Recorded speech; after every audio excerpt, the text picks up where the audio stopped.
एक जिज्ञासु सदगुरु से पूछता है, सदगुरु नमस्कार, मैं बस यह जानना चाहता हूं कि श्राद्ध का क्या महत्व है। सदगुरु कहते हैं, अगर आप शव को 2-3 दिन से ज्यादा रखें तो आप देखेंगे कि उसके शरीर के बाल बढ़ने लगते हैं। अगर कोई इंसान शेविंग करता है तभी आपका ध्यान इस पर जाएगा, क्योंकि चेहरे के बालों पर ध्यान ज्यादा जाता है। उसके नाखून भी बढ़ने लगेंगे। इसकी वजह जीवन के अलग अलग रूपों में होने वाली अभिव्यक्ति में है। मैं इसे अलग करके समझाता हूं। एक जीवन होता है और एक भौतिक या स्थूल जीवन होता है। भौतिक जीवन खुद को व्यक्त करता है। भौतिक जीवन ही ऊर्जा, जिसे आमतौर पर प्राण कहा जाता है, की 5 मूलभूत अभिव्यक्तियां है। वैसे तो उसकी 10 अभिव्यक्ति है, लेकिन उससे चीजें और जटिल हो जाएंगी। तो 5 मूलभूत अभिव्यक्ति है।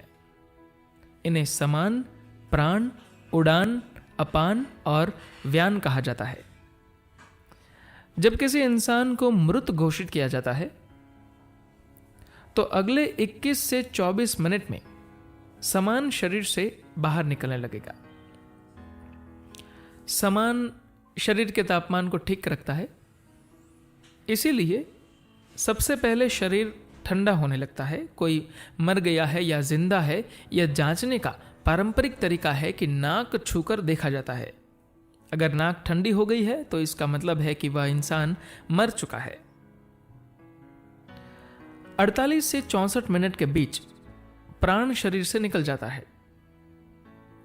पैरों के अंगूठे को बांधने से मूलाधार को इस तरह कसा जा सकता है कि उस जीवन द्वारा एक बार फिर शरीर में घुसपैठ न किया जा सके या घुसपैठ करने की कोशिश न की जाए। उसके बाद 6 से 12 घंटे के बीच उड़ान निकल जाता है। उड़ान के शरीर से निकलने तक कुछ तांत्रिक प्रक्रियाओं से शरीर को पुनर्जीवित किया जा सकता है। एक बार उड़ान के बाहर निकलने के बाद शरीर को फिर से पुनर्जीवित करना असंभव है। अगली चीज होती है अपान, जो 8 से 18 घंटों के भीतर निकलती है। उसके बाद व्यान, जो प्राण की रक्षक प्रवृत्ति है, शरीर से निकलती है। सामान्य मृत्यु की स्थिति में यह 11 से 14 दिनों के भीतर शरीर से बाहर जा सकती है। सामान्य मृत्यु का मतलब है कि मृत्यु वृद्धावस्था में हुई, जीवन के क्षीण होने से वे शरीर से निकल गए।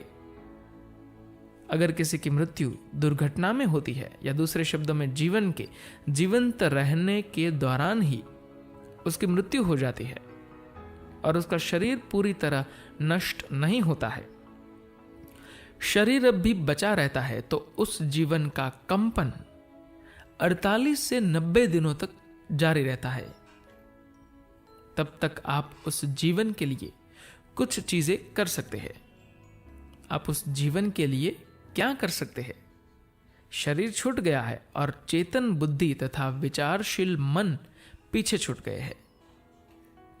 एक बार जब विचारशील मन नहीं रह जाता, तो अगर आप उस मन जिसमें सोचने की क्षमता नहीं है, बुद्धि नहीं है, में सुखदता की एक बूंद डालते हैं, तो वह सुखदता कई लाख गुना बढ़ जाएगी। अगर आप अप्रियता की एक बूंद डालते हैं तो वह अप्रियता लाखों गुना बढ़ जाएगी। इसे ही नर्क और स्वर्ग के रूप में जाना जाता है। तो लोग जो करने की कोशिश करते हैं वह कितनी अच्छी तरह किया जाता है या आज के समय में कितने बेतुके ढंग से किया जाता है, यह एक अलग बात है।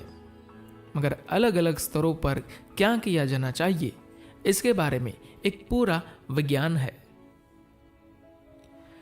पैरों के अंगूठे को बांधने से मूलाधार को इस तरह कसा जा सकता है कि उस जीवन द्वारा एक बार फिर शरीर में घुसपैठ न किया जा सके या घुसपैठ करने की कोशिश न की जाए, क्योंकि वह जीवन उस शरीर में इस जागरूकता के साथ नहीं रहा है कि यह मैं नहीं हूं।